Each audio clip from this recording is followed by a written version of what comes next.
তরল পদার্থ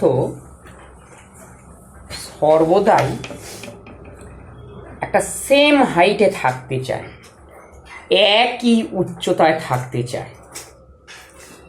এই ধর্মটাকে বলা হয় তার সমোচ্চশীলতা ধর্ম।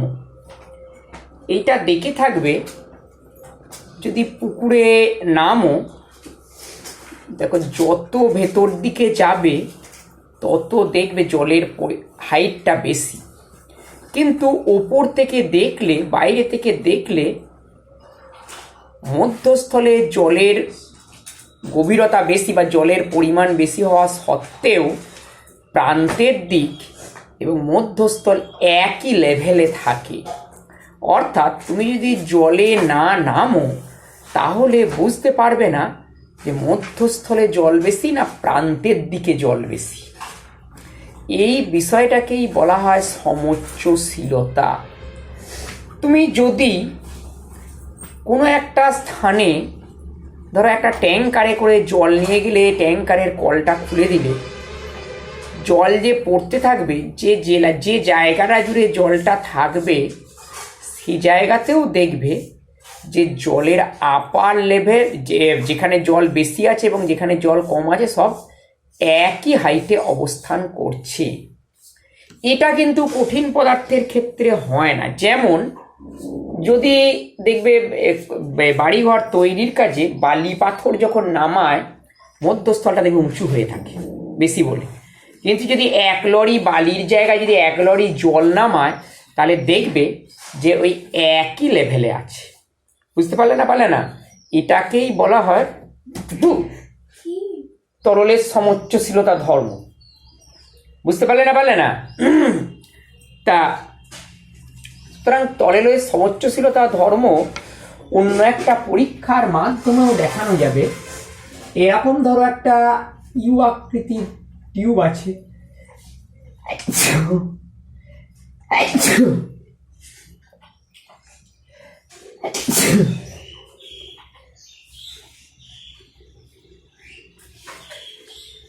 এই রকমের ইউ আকৃতির এই নলের মধ্যস্থলে ধরো একটা স্টপ কক লাগানো আছে।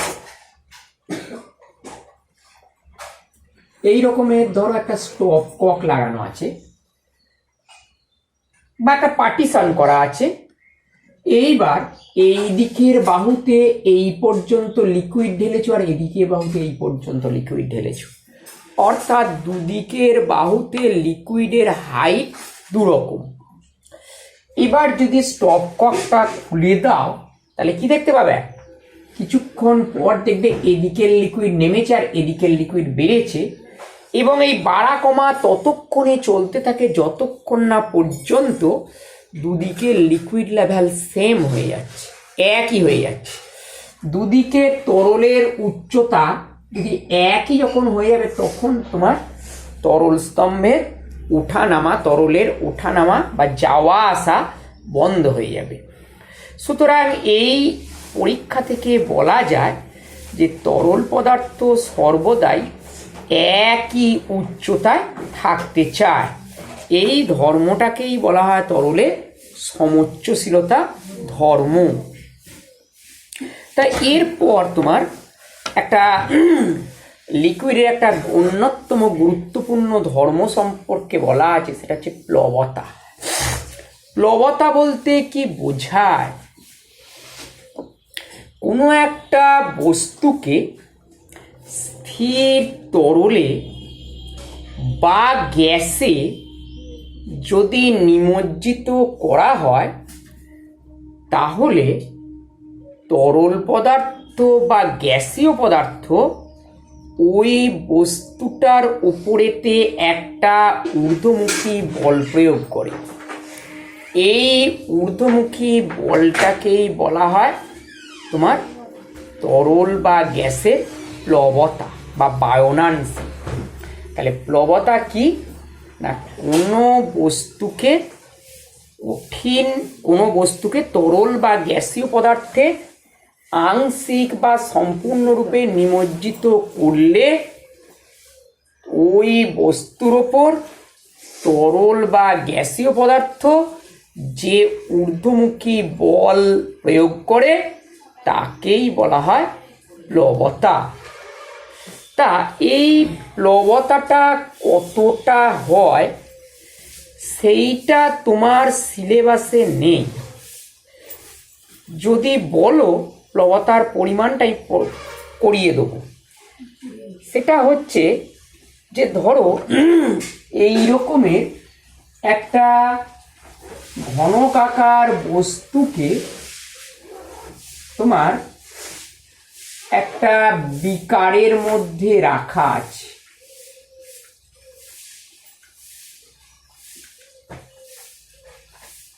এই রকমের ঘনকাকার বস্তুটা একটা বিকারের লিকুইডের মধ্যেতে রাখা আছে এরকম।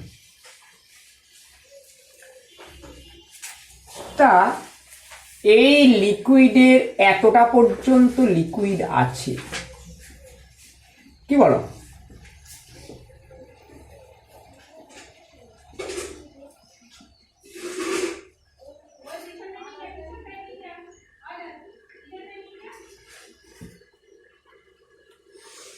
এই ধরো এই পর্যন্ত একেবারে লিকুইড আছে।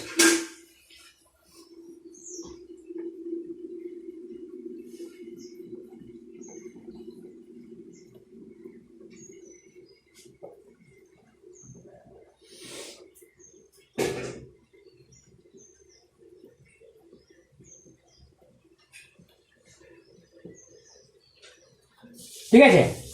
হ্যাঁ, এইরকম ধরো এ বি সি ডি ঘনকটার নাম দিচ্ছি A B C D E F G H, এই হচ্ছে তোমার ঘনকটা।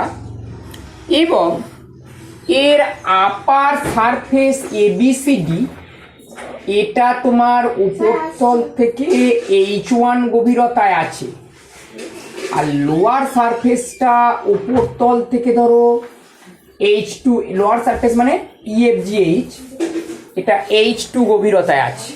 বুঝতে পারলে না পারলে না? আপার সারফেসটা H1 গভীরতা আর লোয়ার সারফেসটা H2 গভীরতায় আছে। তাহলে এর ওপর ক্রিয়াশীল ঊর্ধ্বমুখী বল বার করতে হবে। তাহলে ঘনকের কটা তল হবে মোট? 6টা তল। দেখো তাহলে একটা তল দেখো CDEH, এই একটা তল। আবার ভেতরের দিকে একটা তল ABGF, এই দুটো তলই দেখো একই গভীরতায় আছে। একই গভীরতায় থাকার জন্য কি হবে? এই দিক থেকে লিকুইড তোমার প্রেসার দেবে, এদিক থেকে লিকুইড প্রেসার দেবে। একই গভীরতায় থাকার জন্য যে তোমার প্রেসারের জন্য যে ফোর্সটা ক্রিয়া করবে সেই ফোর্সটা কি হবে? সমান হবে, but they are oppositely directed, so they cancel each other. এদিক থেকেও যে পরিমাণ ফোর্স ক্রিয়া করবে, এদিক থেকেও সেই পরিমাণ ফোর্স ক্রিয়া করবে। সুতরাং এই দুটো ফোর্স সমান ও বিপরীতমুখী হওয়ার জন্য এরা একে অপরকে ক্যান্সেল করবে। সিমিলারলি আবার একটা তল দেখো ADEA আর BCHG, এই দুটো তলও দেখো একই গভীরতায় আছে। সুতরাং এই দুটো তলের ক্ষেত্রেও ক্রিয়াশীল চাপ দুটো তলেতেই সেম হবে। তাহলে ফোর্স কত হবে? তাকে ক্ষেত্রফল দিয়ে গুণ করতে হবে। তাহলে ক্ষেত্রফল দিয়ে গুণ করলে কি হবে? একই পরিমাণ ফোর্স হয়ে যাবে। সুতরাং ADEF আর BCHG, এই দুটো তলের উপরেও ক্রিয়াশীল ঘাত সমান ও বিপরীতমুখী, সেই জন্য টোটাল ফোর্স হবে 0। কিন্তু দেখো ABCD আর EFGH এরা কিন্তু একই গভীরতায় নেই। আপার সারফেসটা আছে তোমার H1 গভীরতায়। So the pressure on the surface ABCD P1 equal to কি হবে? H1DG, তাই তো নাকি? তাহলে ABCD তলের উপর ক্রিয়াশীল ফোর্স কত হবে?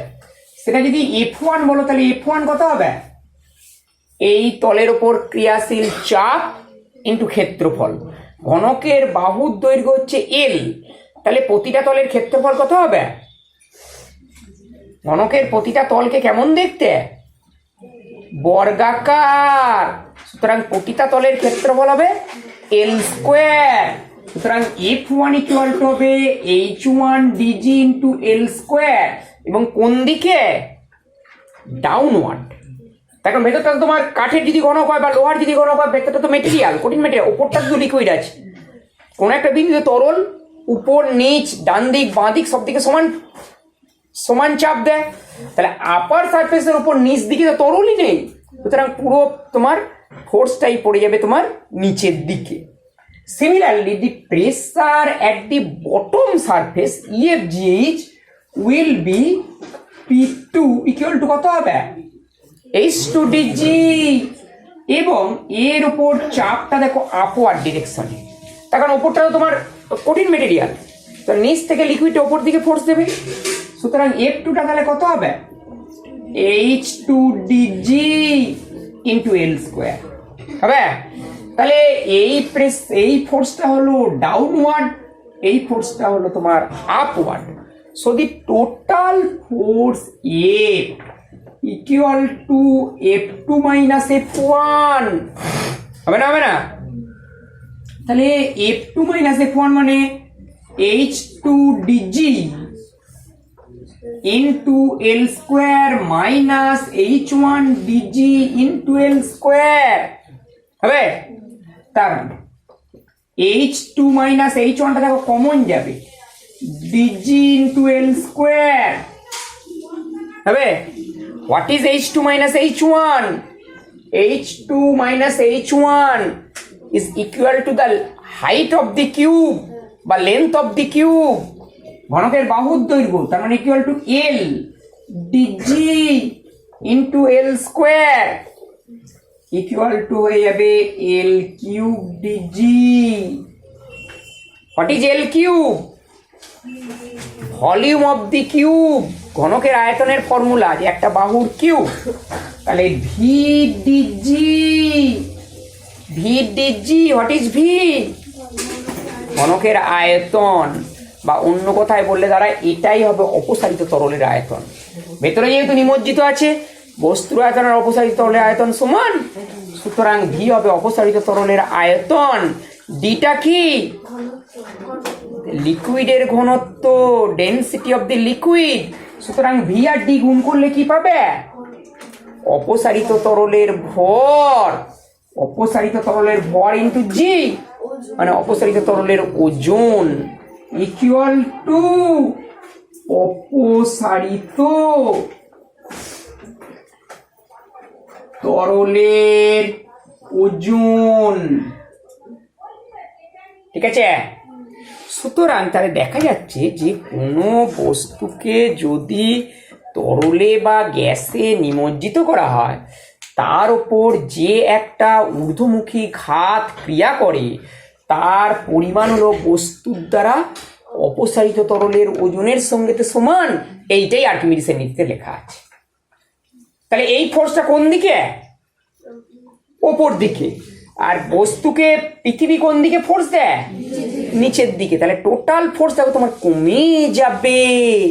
লব্ধি ফোর্স কি হবে? পৃথিবীর নিম্নমুখী আকর্ষণ বল মাইনাস তরলের ঊর্ধ্বমুখী প্লবতা বল, এই দুটোর অন্তরফল হবে। সেই জন্য বস্তুটাকে একটু হালকা বলে মনে হয়, বা ওজন কিছুটা কমে গেছে বলে মনে হয়। এইটাই আর্কিমিডিসের সূত্রে লেখা আছে, যে কোনো বস্তুকে স্থির তরলে বা গ্যাসে আংশিক বা সম্পূর্ণরূপে নিমজ্জিত করলে বস্তুর ওজন কিছুটা কমে গেছে বলে মনে হয়। এবং কতটা কমে গেছে তার সাথে লেখা আছে, কমে গেছে বলে মনে হয় বলে ছেড়ে দিলে তো হয় না। এবং এই হ্রাসপ্রাপ্ত ওজনের পরিমাণ বস্তু কর্তৃক স্থানচ্যুত তরলের ওজনের সঙ্গে সমান। এটাই তো হলো অপসারিত তরল মানে তো স্থানচ্যুত তরল। সুতরাং তাহলে কি দাঁড়ালো? যে কোনো বস্তুকে স্থির তরলে বা গ্যাসে আংশিক বা সম্পূর্ণভাবে নিমজ্জিত করলে বস্তুর ওজন কিছুটা কমে গেছে বলে মনে হয়, এবং এই হ্রাসপ্রাপ্ত ওজনের পরিমাণ বস্তু কর্তৃক স্থানচ্যুত তরলের ওজনের সঙ্গেতে সমান। তাহলে এই প্লবতা বল তাহলে কিসের কিসের উপর নির্ভর করে? দেখো বৈশিষ্ট্য কি, দেখো প্রথম ভি এর উপর নির্ভর করবে। What is V? আয়তন শুধু বললে হবে না, আয়তন রাজ্যের দেশে গাদা বস্তু আছে। কের আয়তন? অপসারিত তরলের আয়তন। পেনটাকে জলে ডুবিয়ে দিলাম, পেনটা পুরোপুরি ডুবতে নাও পারে, যতটা ডুববে ততটার দ্বারা অপসারিত তরলের আয়তন হবে। দেখেছো না? দেখো নি, অনেক বস্তু পুরোপুরি ডোবে না, খানিকটা ডোবে। তাহলে পুরোপুরি ডুবলে যতটা তরল অপসারণ করবে, খানিকটা ডুবলে কি ততটা অপসারণ করবে? কম করবে। সুতরাং ভি হলো অপসারিত তরলের আয়তন। এখানে পুরোপুরি ডুবেছে বলে ভিটা বলা যাচ্ছে, সেই জন্য পরবর্তী স্টেপেই বলা হলো ভিটা অপসারিত তরলের আয়তন। ডিটা এরপর দ্বিতীয় বিষয় কি? তরলের ঘনত্বের উপর নির্ভর করবে। সেই জন্য যে তরলের ঘনত্ব যত বেশি তার প্লবতা তত বেশি। এই কারণেই লোহা জলে ডুবে যায় কিন্তু পারদেতে ভাসে। তার কারণ লোহার ঘনত্ব 7.8 গ্রাম পার সিসি, জলের ঘনত্ব 1 গ্রাম পার সিসি, সেখানে পারদের ঘনত্ব 13.6 গ্রাম পার সিসি। সেই কারণে লোহা পারদে ভাসে। 3 নম্বর বৈশিষ্ট্য কি? জি যদি না থাকে প্লবতা ক্রিয়া করবে না। সুতরাং অভিকর্ষহীন স্থানে প্লবতাজনিত বলের কোনো অস্তিত্ব নেই। আর কি 4 নম্বর কি? বস্তুর ওজন আর প্লবতা বিপরীত দিকে ক্রিয়া করে। এইগুলো হলো তোমার প্লবতার বৈশিষ্ট্য। এরপর আছে যে বস্তুর ভাসন ও নিমজ্জন। তাহলে একটা বস্তুকে যখন তুমি তরলে এরকমভাবে তুমি ছেড়ে দেবে, তাহলে বস্তুর ওজন আর তরলের ওজন সংক্রান্ত 3টে কেস দেখো অ্যারাইজ করতে পারে। ধরো বস্তুর ওজন W1, বস্তুর ওজন ইকুয়াল টু W1। অপসারিত তরলের ওজন বা প্লবতা যেটা বলছি সেটা ধরো W2। তাহলে W1টা কাজ করে নিচের দিকে, W2টা কাজ করে উপর দিকে। তাহলে 3টে কেস হতে পারে W1 গ্রেটার দেন W2। বস্তুর ওজন প্লবতাজনিত বল অপেক্ষা বেশি, তাহলে কি হবে? বস্তুটা ডুবে যাবে। তাহলে এই কেসে হবে বস্তু ডুববে, বস্তু ডুববে। যদি উল্টোটা হয় W1 লেস দেন W2, অর্থাৎ আপওয়ার্ড ফোর্সটা বেশি, তাহলে বস্তু ভেসে উঠবে, ভেসে উঠবে এবং নিচের থেকে উপর দিকে আস্তে আস্তে উঠতে থাকবে। উঠবে জন্য কথাটা ব্যবহার করেছি। তাহলে এই যে তোমার নিচের থেকে ওপর দিকে উঠবে, এটাকে কি সাম্যাবস্থা বলা যাবে? ভাসবে, ঠিক কথা, ব্যাপারে কোনো সন্দেহ নেই। দিস ইজ চুলবুলে কন্ডিশন। এটাকে সাম্যাবস্থা বলা যাবে না। তুমি ধরো নৌকা করে এক স্থান থেকে অন্য স্থানে যাচ্ছ, আস্তে আস্তে নৌকাটা ওপর দিকে উঠছে, তোমার অভিজ্ঞতাটা দেখবে সেক্ষেত্রে ভালো হবে না, বিপদের ভয় থেকে যাবে। সেই কারণে স্থিরভাবে ভাসবে একটা কেস আছে। কখন? If this two forces are equal, if W1 equal to W2, W1 equal to W2, এক্ষেত্রে কি হবে? বস্তু স্থিরভাবে ভাসবে। আংশিক নিমজ্জিত, স্থিরভাবে ভাসবে। আমি আর নিমজ্জিত কথাটা ব্যবহার করলাম না, আংশিক কি পূর্ণ। আংশিক যে নিমজ্জিত অবস্থায় ভাসে দেখেইছো, নৌকার খানিকটা জলের নিচে থাকে আর খানিকটা উপরে থাকে, যে জায়গাটা মানুষ বসে থাকে। তাহলে এই ক্ষেত্রে বস্তু স্থিরভাবে ভাসছে। এই ভাসনটাকেই বলা হয় সাম্যাবস্থায় ভাসন। বুঝতে পারলে না? তাহলে সাম্যাবস্থায় বস্তু ভাসবে। শুধু নৌকা ছাড়া তুমি বাড়িতেও দেখেছো, একটা প্লাস্টিকের মগকে জল ভর্তি করে তুমি জলে ছেড়ে দাও, খানিকটা ডুবে আছে, খানিকটা জলের উপরে আছে, এবং মগটা উপরেও ওঠে না নিচেও নামে না, স্থিরভাবে ভাসে। কি বলো? আর দ্বিতীয় কেসটা, W1 লেস দেন W2 হলে বস্তু ভেসে উঠবে, দেখেছো? প্রত্যেকে দেখেছো। দেখো, একটা বলকে জলের নিচে নিয়ে জোর করে নিয়ে যাও, নিয়ে গিয়ে ছেড়ে দাও, দেখো লাফিয়ে উপরে উঠে যাবে। তার মানে কি, আপওয়ার্ড ফোর্সটা বেশি, প্লবতাজনিত বলটা বস্তুর ওজন অপেক্ষা বেশি, সেই বলের ক্রিয়ায় বস্তুটা ওপর দিকে উঠতে থাকে। কি বলো? তাহলে তোমার সাম্যাবস্থায় ভাষণের তাহলে শর্ত কি? এই শর্ত যে বস্তুর ওজন আর প্লবতা সমান হবে। প্লবতা মানেই অপসারিত তরলের ওজন। তাহলে 1 নম্বর শর্ত কি? বস্তুর ওজন আর অপসারিত তরলের ওজন সমান হবে। শুধু এই হলেই বস্তু সাম্যাবস্থায় ভাসবে না। ধরো এইরকম বস্তুটা আছে, একটা ফোর্স প্লবতা এইখান দিয়ে এদিকে কাজ করছে, আর বস্তুর ওজনটা এদিকে কাজ করছে। ওজন মানে কি? পৃথিবীর কেন্দ্রাভিমুখী বল। তাহলে একটা বস্তুকে অনেক অণুর সমন্বয়ে সমষ্টি বলে ভাবা যেতে পারে।